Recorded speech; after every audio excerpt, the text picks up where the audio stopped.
안녕하세요, 건국대학우 여러분. 어느덧 종강을 한 지도 2주 정도가 지났는데요. 방학 잘 보내고 계신가요? 학기 중과는 다르게 여유로운 시간이 많은 지금, 어쩌면 무료하고 지루한 시간을 보내고 계실지도 모른다는 생각이 듭니다. 그런 여러분을 위해 준비한 선물인 그때 그 인물 더 알아보기. 또 함께할 저는 아나운서 이황입니다. 이제부터 여러분이 즐겨보셨을 영화, 드라마 등 여러 콘텐츠 속의 실존 인물들을 자세히 만나보려 합니다. 지금까지 몰랐던 역사적 사실과 우리가 고민해봐야 할 사회 문제 등을 알아보며 듣기만 했는데도 공부를 한 듯한 느낌도 받으실 수 있을 거예요. 익숙하지만 자세히는 알지 못했었던 그들, 지금부터 만나러 가볼까요?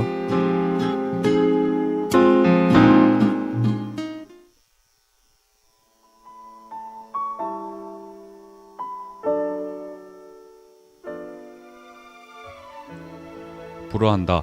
내 사람이다. 누가 떠오르시나요? 우리가 첫 번째로 만나볼 인물은 바로 구름이 그린 달빛의 이영입니다. 박보검 씨가 이 인물의 역할을 맡아 많은 여성들의 마음을 설레게 했었죠. 그런데 여러분, 박보검 씨가 맡은 이 이영이란 인물이 순조의 아들 효명세자라는 사실을 알고 계셨나요? 효명세자는 굉장히 똑똑한 인물로 순조의 뒤를 이어 차기 왕이 될 인물이었습니다. 그의 아버지 순조가 왕위에 올랐던 당시인 19세기경은 외척의 힘, 특히 안동 김씨 세력이 강했던 시기였습니다. 또한 환곡, 군정, 전정 등 삼정의 문란이 심했고 이로 인해 백성들의 삶이 피폐했던 시대였죠. 효명세자는 이러한 현실을 바꾸기 위해 많은 노력을 했던 인물입니다. 조선 22대 왕인 정조대왕을 지향하고 그의 업적을 본받으려 하기도 했습니다. 1827년 순조의 건강이 나빠지자 효명세자는 부왕의 명으로 대리청정을 하게 됩니다. 효명세자는 당시 어린 나이였음에도 불구하고 어진 인재를 등용하고 형옥을 신중하게 하는 등 백성을 위한 정책 구현에 힘을 씁니다.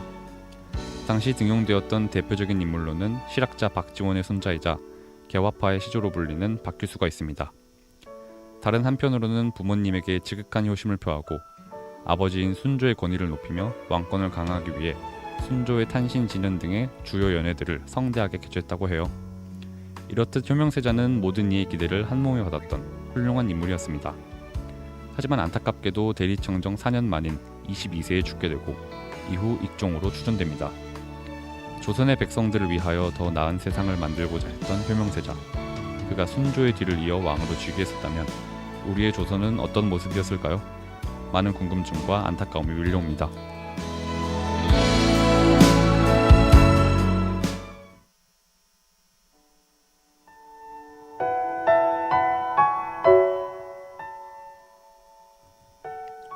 이번에는 폭군으로 유명한 조선의 10대 왕, 연산군 시대의 인물로 넘어와 볼까요?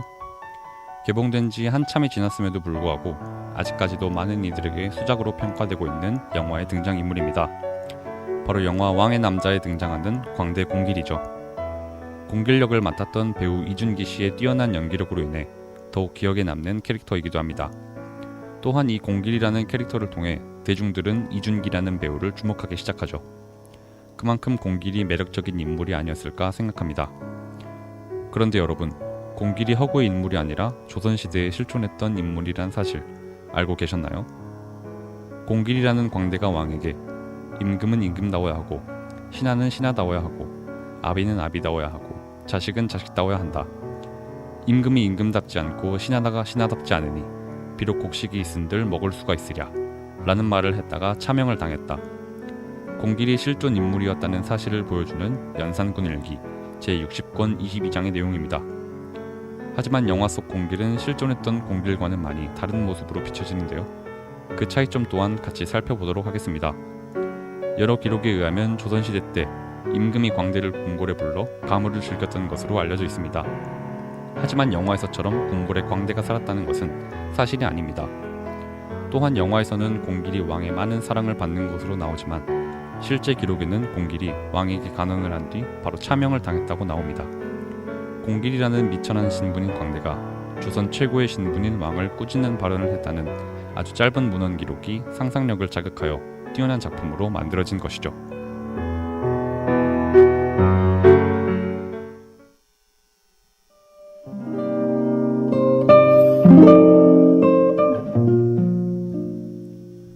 그 다음 살펴볼 인물 또한 왕의 남자의 등장인물입니다. 바로 환관 김처선으로 자신의 목숨을 걸고 왕에게 간언을 하다 참사를 당한 인물로 유명하죠. 김처선 또한 영화 속에서의 모습과 실제 기록 사이에서 많은 차이를 보이고 있습니다. 영화 속에서 환관 처선은 굉장히 중요한 역할을 합니다. 광대패를 궁으로 불러들이는 계기를 만들고 중신들의 부패상을 놀이의 내용으로 만들게 합니다. 후반부에는 연산군이 생모인 패비 윤씨를 떠올리게 하는 놀이판을 벌이게 하죠. 영화 후반부에는 결국 연산군에게 직언을 하다 궁에서 쫓겨난 후 성희안의 반정 제의를 거부하고 목을 메어 자살하는 것으로 설정됩니다. 하지만 실제 역사 속 김처선은 다른 방식으로 죽음을 맞죠. 1505년 김처선은 국정은 돌보지 않고 사냥터에서 활 쏘기에만 정신을 쏟고 있는 연산군에게 허리를 굽혀 아뢰며 이 늙은 시인은 내분 임금을 섬겼습니다. 그런데 전하처럼 문란한 왕은 보지를 못했습니다. 임금 자리에 오래 계시지 못할 것 같아 원통합니다. 라고 말하며 폭정과 황음을 멈추기를 간언합니다. 이에 크게 노한 연산군은 직접 처선의 다리와 혀를 자르고 그의 부모의 무덤까지 헐었다고 합니다. 사실 김처선의 연산군에 대한 충언은 이번만이 아니라 기회가 있을 때마다 행해졌고 특히 연산군이 초용의를 벌일 때에도 더욱 강한 톤으로 알곤 했었다고 합니다. 참살 후에도 분노가 가시지 않은 연산군은 처선의 이름자에 들어간 처와 선자를 사용 시 엄벌에 처하겠다고 명하기까지 합니다. 본래 정치 참여가 금지된 환관이 자신의 목숨을 내놓으면서까지 왕에게 직언을 했다는 사실이 참 대단하게 느껴집니다.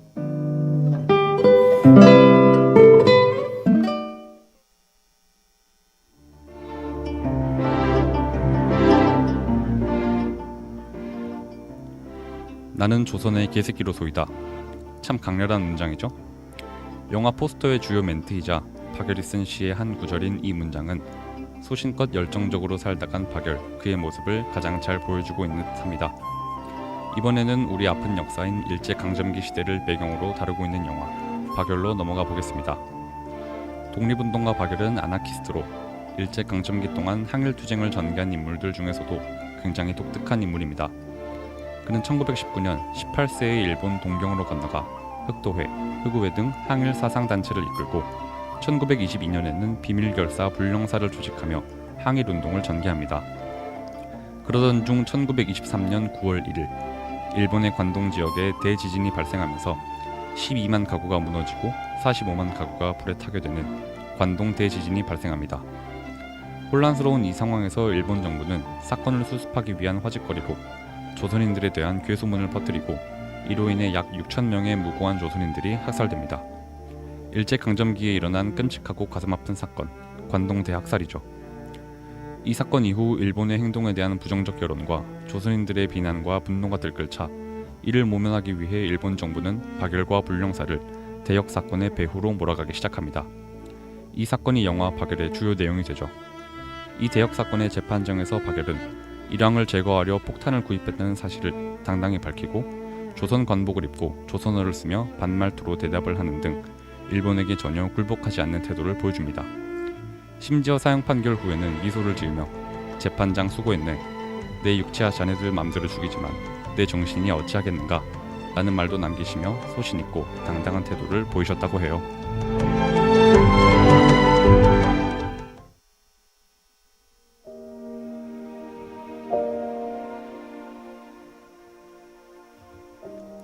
와, 지금까지 조선시대 그리고 일제강점기 시대까지 많은 콘텐츠들과 그 속의 인물들을 만나보았는데요.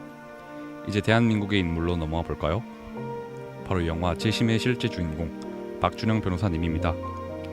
영화 재심을 보신 학우분들이시라면 주인공 최근의 상황이 얼마나 안타깝고 갑갑했는지 잘 아실 거라고 생각합니다. 이 상황이 그저 영화 속 이야기가 아닌 실화였던 것에 더 분노를 느끼셨을 테고요. 못 보신 분들을 위해 잠깐 재심이라는 영화 소개를 해드리자면 지난 2000년 익산 약촌 오거리에서 발생한 택시기사 살인사건을 모티브로 한 영화입니다.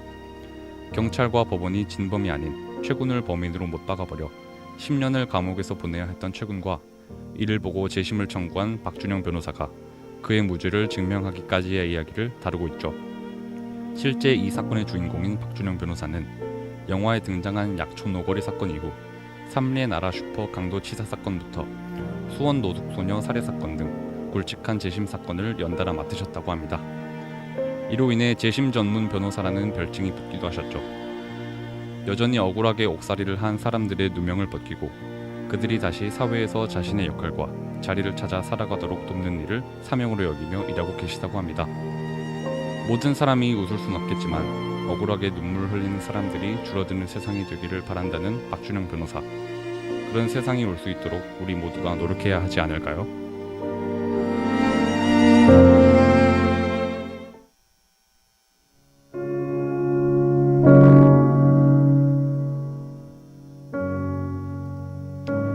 비정규직, 부당해고, 임금체불 이런 단어를 들을 때 여러분은 어떠한 감정을 느끼시고 무슨 생각을 하시나요? 이번엔 조금은 어둡고 씁쓸한 우리 사회의 단면을 적나라하게 보여주는 작품을 만나보려 합니다. 드라마로도 제작된 웹툰인 송곳인데요. 송곳은 대형마트에서 벌어진 부당해고와 그에 대항하는 비정규직 노동자들의 이야기를 다루고 있습니다. 작품 중 나오는 주인공 이수인이라는 캐릭터는 노동운동가 김경욱 씨를 모티브로 해 제작되었다고 해요. 김경욱 씨는 2007년부터 2008년에 걸친 까르푸 이랜드 비정규직 사태 당시 이랜드 일반노동조합위원장으로 투쟁을 이끈 인물입니다. 웹툰 송곳은 노동 문제, 특히 노동조합과 관련된 이야기를 아주 상세히 다룬 작품이라는 평가를 받고 있습니다. 또한 우리들에게 다소 부정적인 이미지인 노동조합에 대하여 그 부정적인 편견을 극복할 수 있게 도움을 줍니다. 또한 노동조합이 왜 있어야 하는지에 대한 이유와 노동자들이 자신들의 권리를 당당하게 행사할 수 있는 방법도 일깨워줍니다. 여러분, 송곳에 이런 글귀가 나옵니다. 노조 활동은 선한 약자를 악한 강자로부터 지키는 것이 아니라 시시한 약자를 위해 시시한 강자와 싸우는 것이다. 노조 활동이 약자를 강자로부터 지키려는 대단한 일이 아니라 당연한 현실 그 자체라는 것이죠. 비정규직, 임금체불, 부당해고 이러한 이슈들이 더 이상 저 먼 곳의 이야기가 아니라 우리의 현실이 된 지금 그들의 이야기에 귀를 기울이고 그들의 권리를 위해 힘써야 하지 않을까 싶습니다.